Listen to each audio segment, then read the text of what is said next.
Am I right? We have completed our worksheet last time. और ये worksheet number मुझे confirm कर देंगे, वर्कशीट नंबर 1 थी या 6 थी?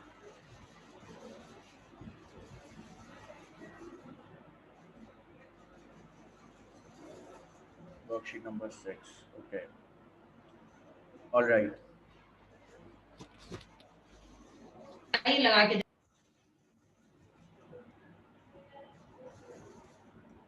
अच्छा भाई, आज हम लोग जो स्टार्ट करने जा रहे हैं वो है आपका chapter.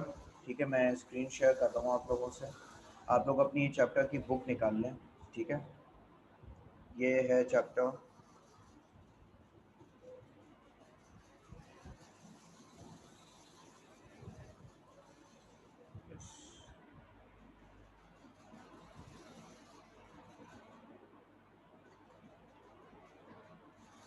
Okay, so Pakistan and the modern world. आप लोग अपनी बुक में निकाल लें, Pakistan and the modern world.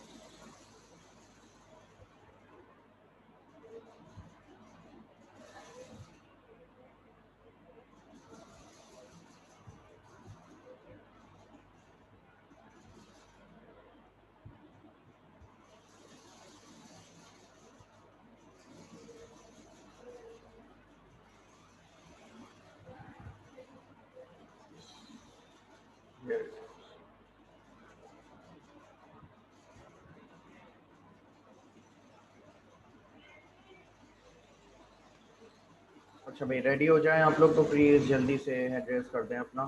ठीक है, बुक अपनी निकाल लें आप लोग. Chapter Pakistan and the modern world. Okay, Ibrahim is ready. When you all are ready, please raise your hands. Okay,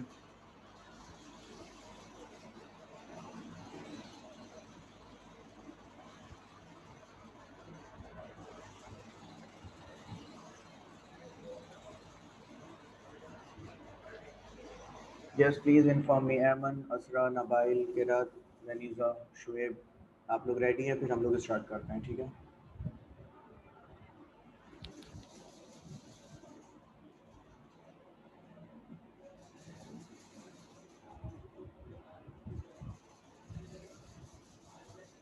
okay, let's do it.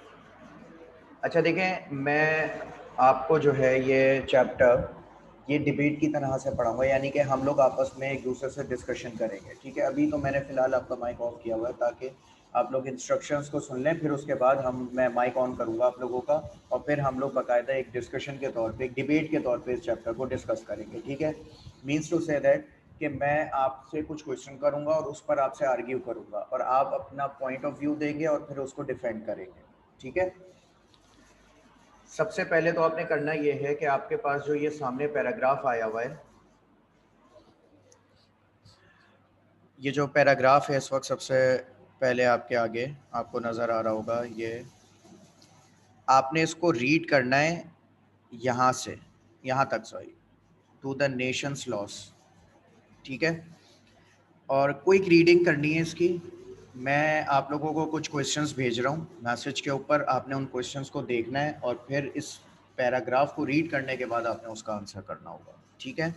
Again मैं बता दूं कि इस वक्त हम लोग वो नॉर्मल वाले चैप्टर की तरह नहीं पढ़ रहे कि मैं लाइन पढ़ूंगा फिर उसकी ट्रांसलेशन बताऊंगा. नहीं, हम लोग इसके ऊपर एक डिबेट करेंगे. ओके, तो ये फर्स्ट पैराग्राफ आप एक दफ़ा पढ़ लो इसको जल्दी से, क्विकली, और जैसे ही पढ़ लें आप तो हैंड रेस कर दिएगा.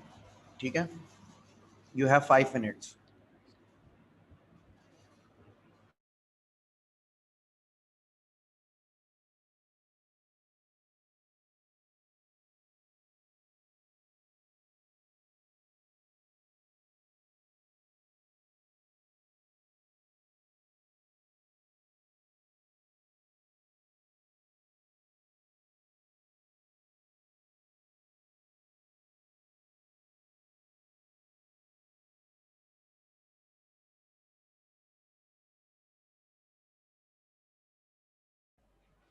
मैं आप लोगों को मैसेज भेज रहा हूँ जिसपे मेरे क्वेश्चंस होंगे, तो उन क्वेश्चन से भी आपको ज़रा अच्छा आइडिया हो जाएगा कि मैं बेसिकली क्या चाह रहा हूँ आपको पढ़ाना. ठीक है.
अपने मैसेज बॉक्स की तरफ देखें आप लोग। मैंने फ़िलहाल तो 3 क्वेश्चन भेजे हैं, लेकिन मैं जब हम डिस्कशन स्टार्ट करेंगे तो उसी में एडिशन कर दूंगा अपने क्वेश्चंस का, ठीक है। आप लोगों ने पैराग्राफ रीड कर लिया है? अनुषा, ये फर्स्ट पैराग्राफ आपको स्क्रीन पे दिख रहा होगा, ठीक है। आपने इसे रीड करना है, ओके। जल्दी से क्विक रीडिंग करो, फिर आप हमारे उसको डिस्कशन को ज्वाइन करना, ठीक है। बाकी बच्चे बताएं भाई जल्दी से मुझे कि उन्होंने रीड किया है। हो सकता है कुछ चीज़ें नहीं समझ में आ रही हो तो उन्हें इग्नोर कर देना, आगे बढ़ जाना। जो जो चीज़ें समझ में आ गई बस उसे जहन में रखना है आपने, ठीक है। इसमें बहुत सारी ऐसी चीज़ें होंगी जो आपको बिल्कुल समझ में नहीं आएंगी, वर्ड्स होंगे, वोकेबुलरी, तो कोई मसले वाली बात नहीं है, ठीक है।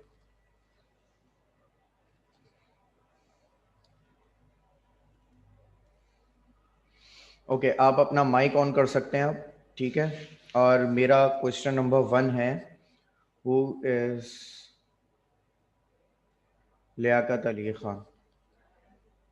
Do you know him by the way?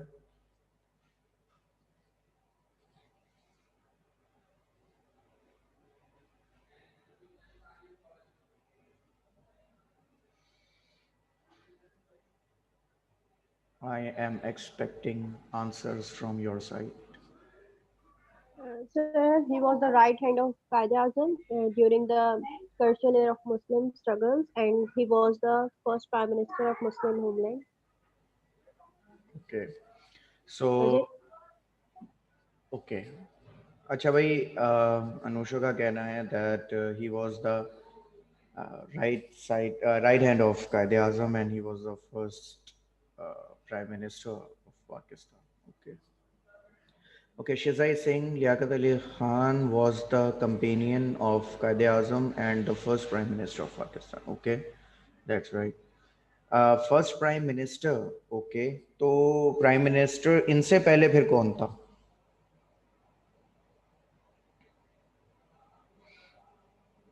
Who was? Sir इनसे पहले तो फिर दोनों बड़े सगीर का होगा ना, ये पाकिस्तान बना तो फिर ये फर्स्ट वजीर आजम होगा।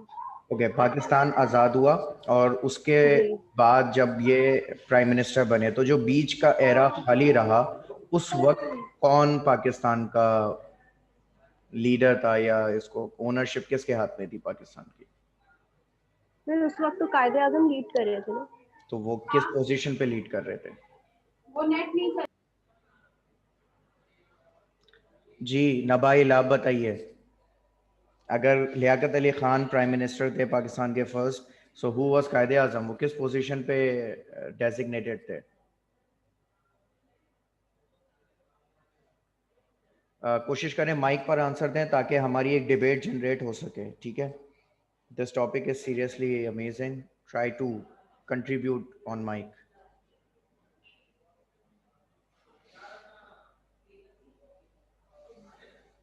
शेजा, यही आंसर आप माइक पर दे दें, मैं चाहूँगा ताकि सब सुने ये आंसर आपका।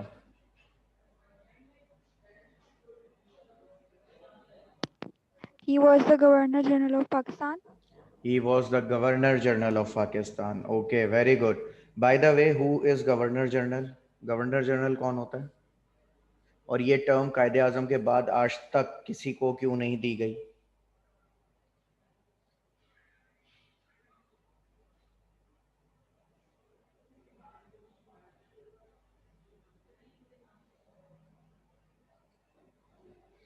हाँ भाई इब्राहिम।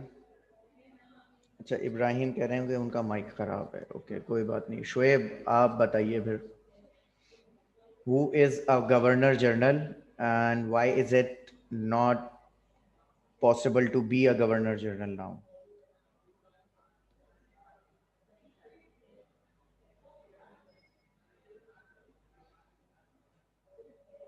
आजम की तो फिर बात ही अलग है ना, वो लेवल ही अलग है उनका। अच्छा, उनका लेवल अलग है। ओके, ये रीजन नहीं है।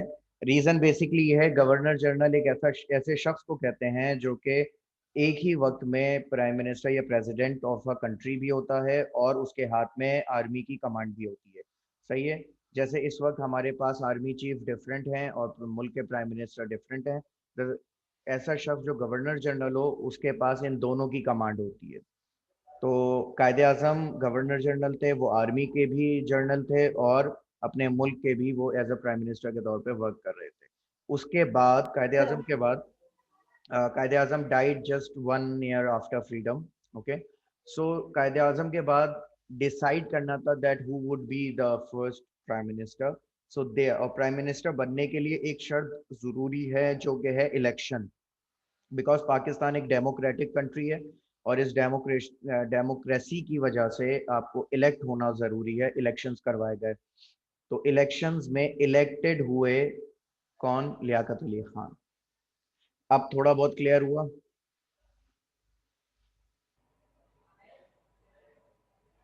Yes, sir. ओके, अब मेरा एक और सवाल है आप लोगों से कि ये लियाकत अली खान जो हैं ये सिलेक्ट हुए, इनके अपोजिशन कौन था?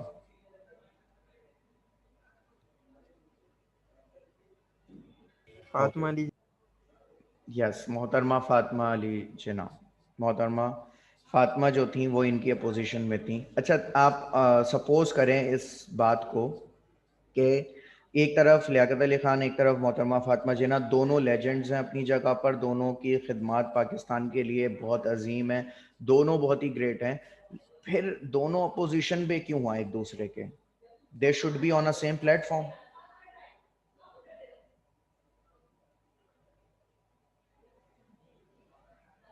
पॉइंट तो सर है वो सर। वुमेन थी तो वुमेन के राइट्स के लिए वो बोलती होंगी इसलिए। नहीं नहीं भाई, वो फेमिनिस्ट नहीं थी आजकल की फेमिनिस्ट की तरह, ऐसा रीजन नहीं था, बहुत स्ट्रॉन्ग रीजन था, बहुत स्ट्रॉन्ग। अच्छा, मैं अगर आपसे पूछूं मिसाल के तौर पे कि if anything happens and you are at that age, at that era, आप उस वक्त चले हैं, तो आप किसको सपोर्ट करेंगे? है ना डिफिकल्ट क्वेश्चन, क्योंकि आप दोनों लोगों की ऑनेस्टी के ऊपर क्वेश्चन नहीं कर सकते, दोनों ऑनेस्ट थे, दोनों डिजर्विंग भी थे। सो फिर ऐसी क्या बात हुई जिसकी वजह से ये दो लोग जो हैं एक दूसरे के अपोजिट आ गए?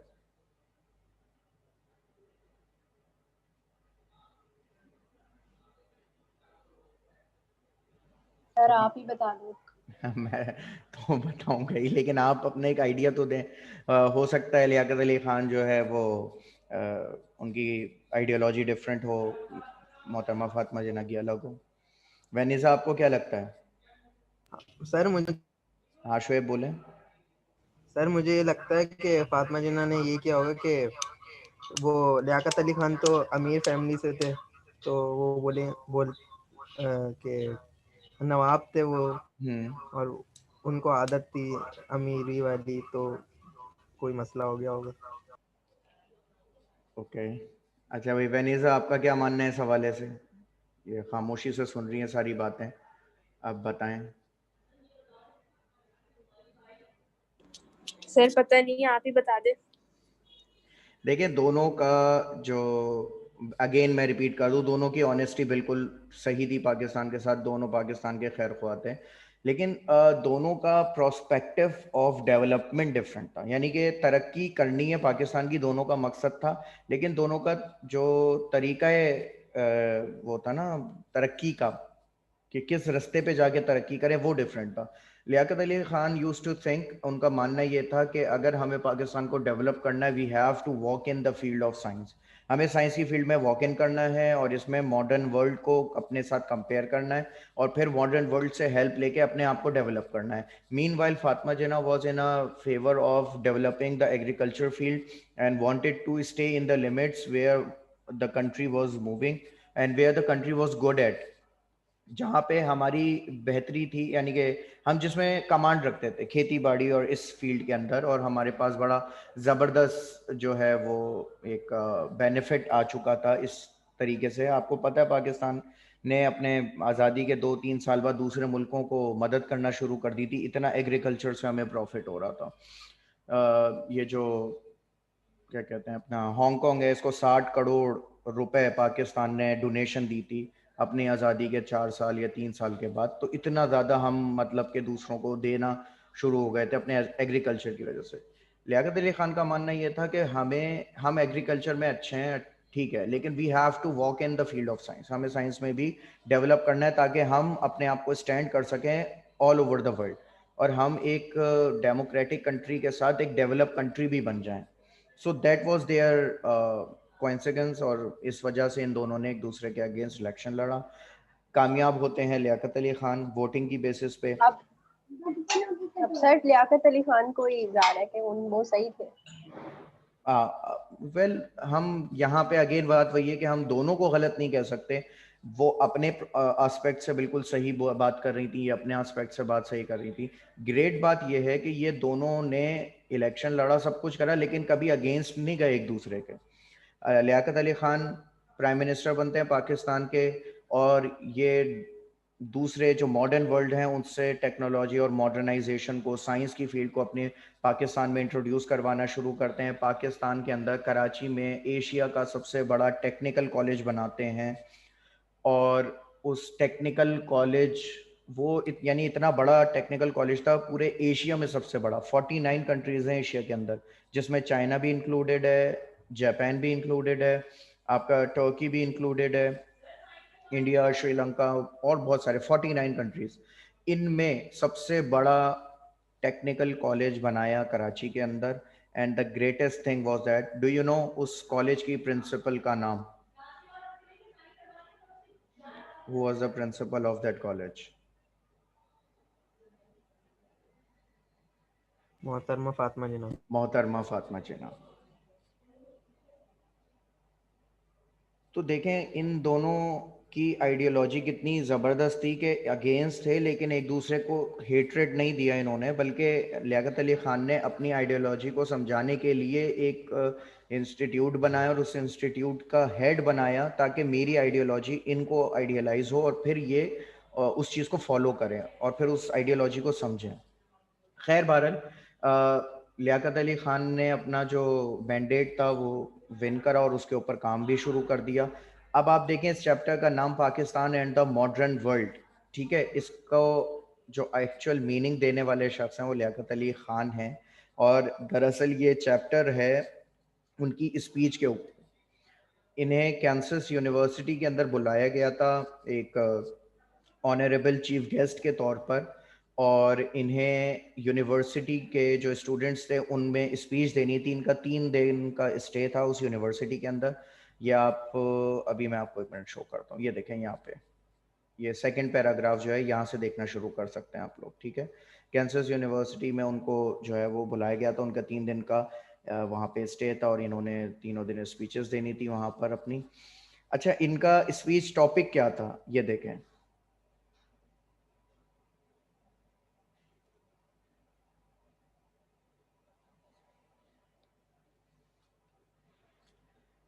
देख लिया आप लोगों ने? अच्छा, मेरा आपसे एक सवाल है कि पहली बात तो अगर कोई मुल्क अपनी यूनिवर्सिटी में किसी दूसरे मुल्क के शख्स को बुला रहा है, एक ऐसा मुल्क जो कि नया नया आज़ाद हुआ है, और उसमें से उसके प्राइम मिनिस्टर को बुला रहे हैं कि आप आएँ और हमें हमारे बच्चों को कुछ बताएं, तो डू यू थिंक कि वो शख्स कोई आम शख्स है?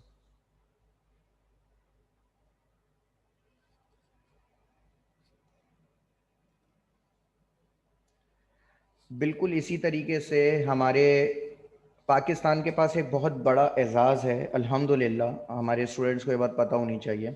हमारे कई प्राइम मिनिस्टर्स ऐसे हैं या लीडर्स ऐसे हैं जिन्हें बाकायदा ऑक्सफोर्ड, कैम्ब्रिज, क्वींस, एडवर्ड, इन यूनिवर्सिटीज़ ने बाकायदा ऑनरेबल चीफ गेस्ट के तौर पर बुलाया है और बुला के रिक्वेस्ट की है कि please teach our student something. बाकायदा आपके जो ऑक्सफोर्ड यूनिवर्सिटी और हार्वर्ड्स जो है, इसमें आपके बड़े लीडर्स जो हैं उन्हें इनवाइट किया गया पढ़ाने के लिए। इवन सिर्फ 1 घंटे के लेक्चर के लिए वो उन्हें जो है वो मिलियंस ऑफ डॉलर पे करते हैं। सर इसमें इमरान खान भी है ना, इमरान खान ऐसे ही लीडर है ना।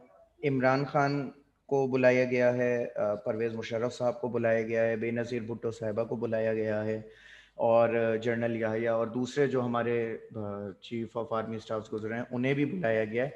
सिर्फ किस वजह से, बेसिक क्या बनी आपको क्या लगता है? ये बस इनको ऐसे ही बोला गया आ जाओ भाई तुम लोग अच्छे लोग आ जाओ, ऐसा नहीं है। वो इमोशनल लोग नहीं है, प्रैक्टिकलिटीज़ को देखा है उन्होंने। लियाकत अली ख़ान ने उनको ऐसा क्या लगा लियाकत अली खान के अंदर कि वो बोलें कि भाई आप आएँ और आप हमारे दरमियान जो है स्पीच दें। पाकिस्तान आज़ाद होने के बाद अपनी एक नेगेटिव इमेज लेके उभरा था दुनिया के अंदर। वो नेगेटिव इमेज पता है क्या थी? पहले नेगेटिव इमेज की बात में करते हैं। पाकिस्तान और इंडिया अलग हुए ही क्यों?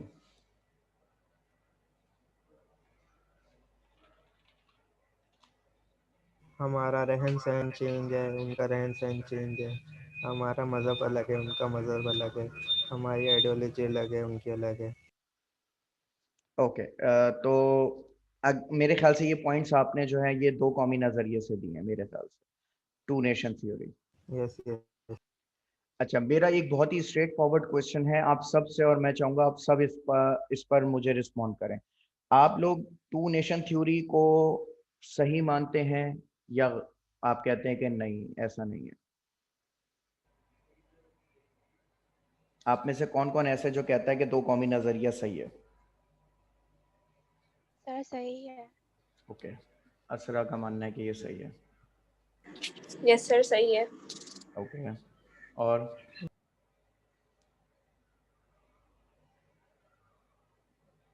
हाँ सर ठीक है। सर जिस बुनियाद पे बना था वो उस वक्त तो ठीक थी, लेकिन अब फॉलो नहीं करे तो जाहिर सी बात है। तो जाहिर सी बात क्या है कि ये सही है या गलत? सर सर असल में आज तो के हिसाब से देखा जाए तो मतलब कि उस पे हम फॉलो नहीं कर रहे ना, हम उसके ऊपर जो जिस बुनियाद पे बना था, जिस आइडियोलॉजी पे बना था। आइडियोलॉजी तो इस्लाम पे बेस करती है ना, अब हम लोग फॉलो ही नहीं करते तो वो हमारी गलती है। अब इसको आइडियोलॉजी से तो मैच नहीं करना चाहिए ना। ठीक है, वो हम यूं कह सकते हैं कि भाई एक इंडिविजुअल की एक्शन को हम पूरे नेशन के ऊपर वो नहीं कर सकते, कंपनसेट नहीं कर सकते उसके ऊपर। अच्छा देखिए, मेरा सवाल बेसिकली ये था, मैं उसको क्लियर करता हूं तो ताकि आपको भी आइडिया हो जाए कि मैं बेसिकली बात क्या करना चाह रहा हूँ। देखिए, पाकिस्तान क्या सिर्फ इस्लाम की बुनियाद पे अलग हुआ या इसके और भी कुछ रीजंस थे?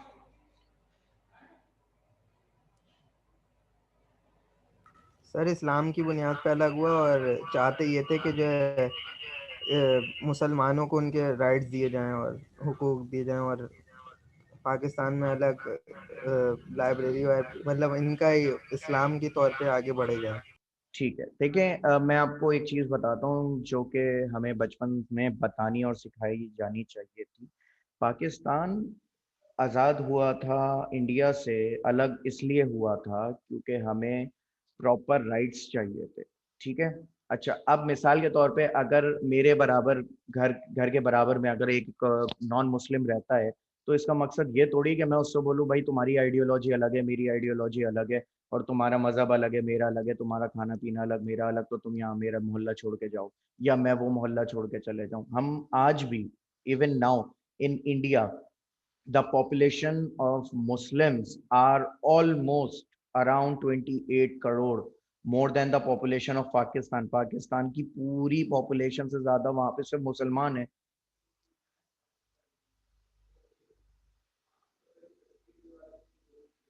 So where this two nation theory? This two nation theory is perfect. But इसको एप्लीकेशन करना क्यों ज़रूरी पड़ा, इसके बारे में हमें बचपन से कभी बताया नहीं गया। और यही बात लियाकत अली खान ने मेंशन की वहाँ पर जाके। उन्होंने देखे सबसे पहले एक बात जो मेंशन की है वो क्या की है कि देखें, इस्लाम हमारा मज़हब है, हम उसे मानते हैं, एक्सेप्ट करते हैं, फॉलो करते हैं, और बाकायदा इस्लाम एक दीन है। दीन का मतलब होता है जिसमें हर चीज़ के बारे में बताया गया। ठीक है? तो मुस्लिम्स एंड नॉन मुस्लिम्स वाला इशू तो था ही नहीं, क्योंकि इस्लाम हमें कानून बताता है कि अगर आप नॉन मुस्लिम्स में रह रहे हो तो कैसे रहो और मुस्लिम्स में रह रहे हो तो कैसे रहो। So no doubt about that. But अगर हम उस टाइम पर जब ब्रिटिशर्स हमको छोड़ के जा रहे थे, यानी बर्रे सगीर को छोड़कर जा रहे थे, और हम उस वक्त अपने लिए कोई स्टैंड ना लेते, तो हमारे लिए ये वैसी ही गुलामी रहती जैसे ब्रिटिशर्स के साथ थी। जैसे ब्रिटिशर्स हमारे ऊपर हाकिम बन के बैठे हुए थे, उनके जाने के बाद ये जो इंडियंस हैं, हिंदूज जो हैं, हिंदू लीडर्स जो हैं, ये हमारे ऊपर वैसे ही बन जाते। क्योंकि उस वक्त जो हिंदू पॉलिटिकल पार्टी थी वो बिल्कुल उस आइडियोलॉजी पे काम कर रही थी जिसका मकसद था कि सिर्फ भारत बन जाए, एक ग्रेटर भारत बन जाए। जहां पर तमाम लोग सिर्फ हिंदू रिलीजन के हों। हमें हिंदू से प्रॉब्लम नहीं थी, हमें हिंदू पॉलिटिकल पार्टीज से प्रॉब्लम थी। हम इसी तरीके से जब पाकिस्तान इंडिया में डिवीजन का मामला चल रहा था तो वहां पे सिर्फ मुस्लिम्स पे जुल्म थोड़ी हुआ है, वहां पे तो हिंदूज पे भी जुल्म हुए हैं, और उसके अलावा जो है आपके क्रिश्चियंस जो हैं उन्हें भी बेतहाशा मारा गया है, और जो सिख लोग हैं उनको भी बहुत बुरी तरीके से उनको मारा गया है। तो जुल्म हर तरफ हुआ है। We can not say that the Muslims were the only group of people जिनके ऊपर ये सारे जुल्मों से तम किए गए। We all were in a place where everybody was ruined, सबको बर्बाद कर दिया गया सिर्फ एक पॉलिटिकल आइडियोलॉजी की वजह से। इवन कायदे आजम said this in his speech that we Muslims will be punished because we are Muslims, and Hindus will be punished because they are Hindus, not because of the religious factors but because of their political ideology. Right now if you see India, their political ideology is to be uh, a country which is good for only Hindus. Did you get it? So Yes, sir. Liaquat Ali Khan ने सबसे पहले पाकिस्तान का ये image clear किया कि भाई देखो हम जो है कोई दहशत गर्द नहीं है या शिद्दत पसंद लोग नहीं है कि जिनका मकसद ये हो कि सिर्फ मुसलमानों के लिए मुल्क अलग कर दो और बाकी दुनिया जो है वो भाड़ में जाए, और हम सिर्फ मुसलमान हैं इसलिए हम अलग जगह चाहते हैं, हमें ज़मीन के टुकड़े दे दो, हम जो है जायदादें हड़पना चाहते हैं लोगों की। ये वाली आइडियोलॉजी जो है वो ख़त्म हो लोगों की पाकिस्तान के एतबार से। या कुछ नेशंस का मानना ये था कि भाई ये हिंदुस्तान से अलग हो गए, कहीं ये जो है वो मंगोल्स की तरह दूसरों में इन्वेड ना कर जाएं, दूसरी कंट्रीज में जो कमजोर हो इनसे ये उनमें घुस में उनके उनके अंदर कब्जा ना कर लें, उनकी जमीनें ना हथिया लें, समथिंग लाइक दिस। तो जो इमेज क्रिएट हुई थी कि ये लोग मजहब के नाम पर अलग हो रहे हैं, तो ये लोग शिद्दत पसंद लोग हैं, क्योंकि इट्स समहाउ इट्स ट्रू कि जब मजहब को बुनियाद बना लिया जाता है किसी को पनिश करने के लिए तो वो शिद्दत पसंदी बन जाती है। ठीक है, right now if you see the false Taliban, वो जो झूठे तालिबान बने हुए हैं, they kill people just because they think they are the right Muslims and their others are the wrong Muslims, and that's why they are punishing them. So this ideology is completely false. तो ये पाकिस्तान का image clear करने के लिए लियाकत अली खान ने ये topic को select करा कि पाकिस्तान एक ऐसी रियासत है जो कि बनी इस्लाम के नाम पर है, लेकिन इसका मकसद जो है वो अपने हद में रहते हुए डेवलपमेंट करना है। This is why we are here and we want development in our own country, and the reasons why we separated from India are as follows. reasons, और ऐसे reasons दिए कि जब आप सुनेंगे पढ़ेंगे आप खुद बोलेंगे कि वाकई हम लोग सिर्फ इसको सिर्फ एक मजहब के फर्क की वजह से समझ रहे थे कि इंडिया से हमने अपने आप को अलग करा। देखें, religion comes in a larger way, यानी कि एक बड़े पैमाने पे रिलीजन की बात आ रही है, लेकिन जो असल फैक्टर्स थे वो भी इसमें शामिल करने चाहिए। वरना आप मुझे एक सवाल का जवाब दें कि एक एरिया में अगर हम एक ऐसी जगह पे रह रहे हो जहाँ पे हमारे पास हिंदूज भी हों, क्रिश्चियंस भी हों, मुस्लिम्स भी हों, और हम इस बेस पे उस इलाके का डिवीजन करें कि हम मुसलमान हैं हमें ये इलाका अलग करके दो, do you think we are doing right?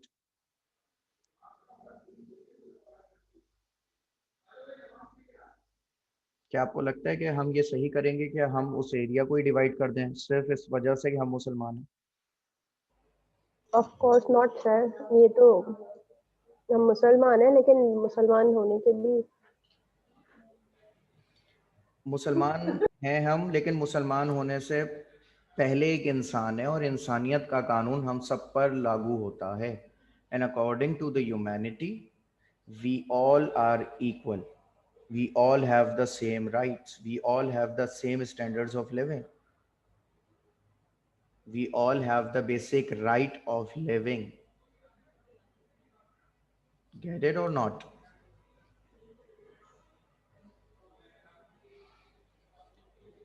So इस चैप्टर का जो एक शॉर्ट इंट्रोडक्शन है, क्या वो आपको क्लियर हुआ?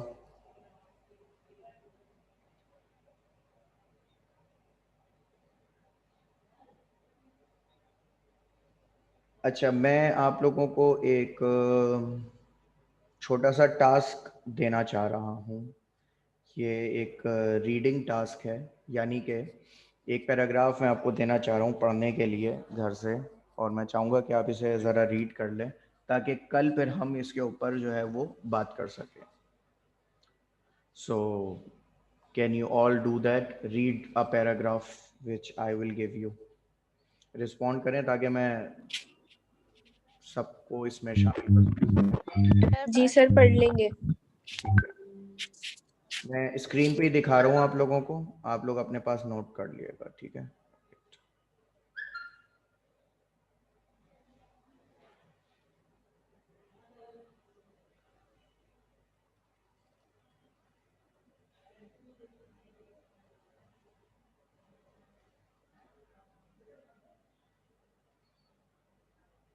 ये देख रहे हैं आप, Pakistan is a new state.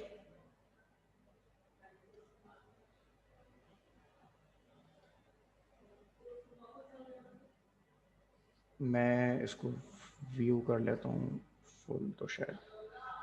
ये देखें, Pakistan is a new state. ठीक है, ये दिख रहा है आपको.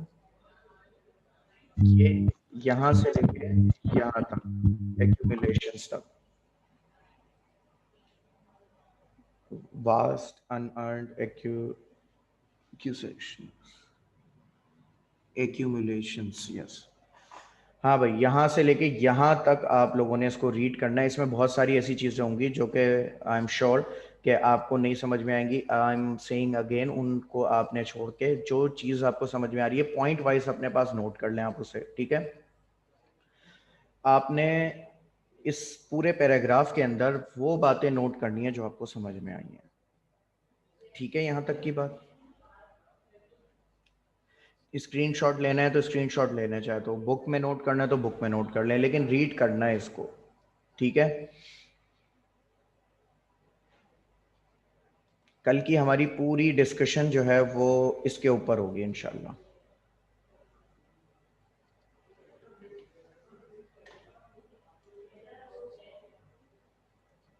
समझ में आ गई? कोई प्रॉब्लम इसमें? कर लेंगे ये काम? जी सर, कर लेंगे. Okay, good. हाँ भाई, इब्राहिम, किरत, शिजा, शुएब, आप लोग बताएं भाई, कर लेंगे ना? ऐसा तो नहीं है कि कल बोलने सर बड़ा मुश्किल काम दे दिया आपने.